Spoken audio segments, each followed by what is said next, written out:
Hello বন্ধুরা, কেমন আছো সবাই? নতুন বছরের অনেক অনেক শুভেচ্ছা, ভালোবাসা জানিয়ে আমি শুরু করছি আমার আজকের রেসিপি মাটার পনির। নতুন বছর সবার খুব ভালো কাটুক, সবার খুব উন্নতি হোক। তো মটর পনিরের জন্য লাগছে মটরশুঁটি, যেটা ব্লাঞ্চ করা, নিয়েছি পনির, আর নিয়েছি টমেটো, নিয়েছি পেঁয়াজ, আদা, কাঁচা লঙ্কা, কয়েকটা কাজু বাদাম, আর গোটা কয়েক রসুন কোয়া। নিয়েছি টক দই, ধনের গুঁড়ো, কাশ্মীরি লঙ্কার গুঁড়ো, গরম মশলা গুঁড়ো আর হলুদ গুঁড়ো। তো সমস্ত ইনগ্রেডিয়েন্টস আমার রেডি। ফ্রাইং প্যান বসিয়ে দিয়েছি, গরম হয়ে গেলে দিচ্ছি 2 চামচ সাদা তেল। ভালো করে স্প্রেড করে নিলাম অয়েলটা। এবার আমি এর মধ্যে পেঁয়াজ কুচি দেব, তারপরে আমি এর মধ্যে অ্যাড করব রসুন, এবার দেব আদা,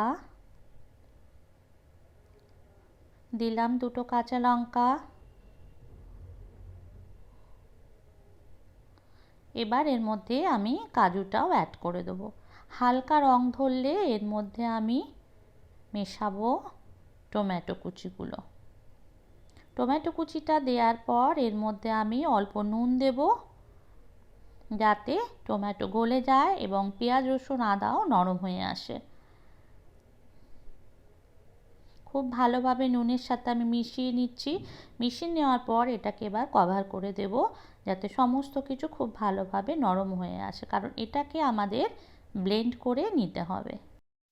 এবার সব কিছু ভালোভাবে ঠান্ডা হয়ে আসলে আমি এটাকে এবার ব্লেন্ডারে ভরে দেব, দিয়ে খুব মিহি করে এটাকে পেস্ট করে নেব।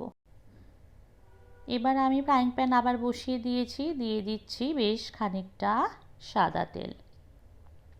এর মধ্যে বাটার মেশাবো কিছুটা, দিচ্ছি একটা তেজপাতা চেরা, গরম মশলা, আর দেব বেশ খানিকটা জিরে।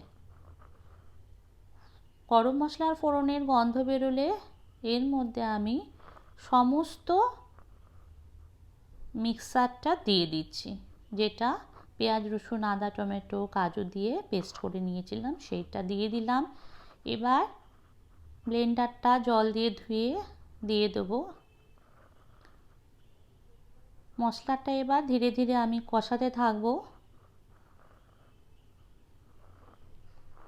দিলাম পরিমাণ মতো নুন। ভালোভাবে মিশিয়ে নেওয়ার পর অ্যাড করব সমস্ত গুঁড়ো মশলা। গুঁড়ো মশলাটা আমি উষ্ণ জল দিয়ে ভিজিয়ে রেখে দিয়েছিলাম।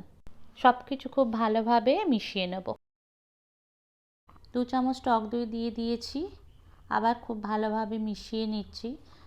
ফ্লেমটা আমার একদম লোতে আছে, কারণ হাই হিটে দই দিলে দইটা অনেক সময় ফেটে যায়।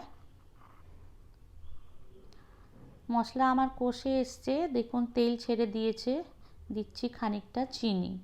যেহেতু দই আছে আর টমেটো আছে, তাই টক ভাবটা দূর করতে আমি একটু মিষ্টি দিলাম। এর মধ্যে আমি অ্যাড করব এবার সমস্ত মটরশুঁটি, যেটা আমি ব্লাঞ্চ করে রেখেছিলাম। ফ্রোজেন মটরশুঁটি হলে সেটাকে ব্লাঞ্চ করার দরকার নেই, যেহেতু আমার ফ্রেশ মটরশুঁটি, তাই হালকা ভাপিয়ে নিয়েছিলাম। এবার প্রয়োজন মতন গরম জল দেব, দিয়ে খুব ভালোভাবে পুরোটাকে মিশিয়ে নিচ্ছি। ঢাকা দিয়ে এবার ফুটতে দেব এটাকে। একটা বয়েল হয়ে আসলে এর মধ্যে এবার আমি সমস্ত পনিরগুলো মিশিয়ে দেব। শীতকালে মটর পনিরটা কিন্তু অসাধারণ খেতে লাগে। বন্ধুরা একবার অবশ্যই ট্রাই করবেন এভাবে।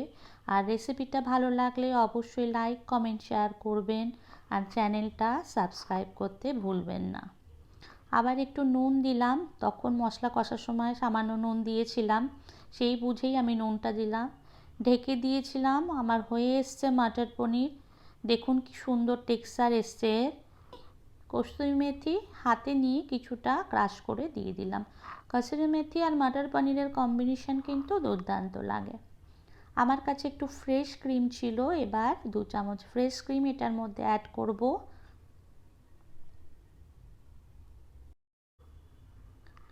খুব ভালোভাবে এবার ফ্রেশ ক্রিমের সাথে পুরো মাটার পনিরটা মিশিয়ে নেব একবার। রেডি হয়ে গেল অসাধারণ স্বাদের মাটার পনির, যা রুটি, লুচি, পরোটার সাথে খুবই ভালো খেতে হয়। জিরা রাইসের সাথেও এটা খুব ভালো লাগে। তাহলে আজ ভিডিওটা এখানেই শেষ করছি।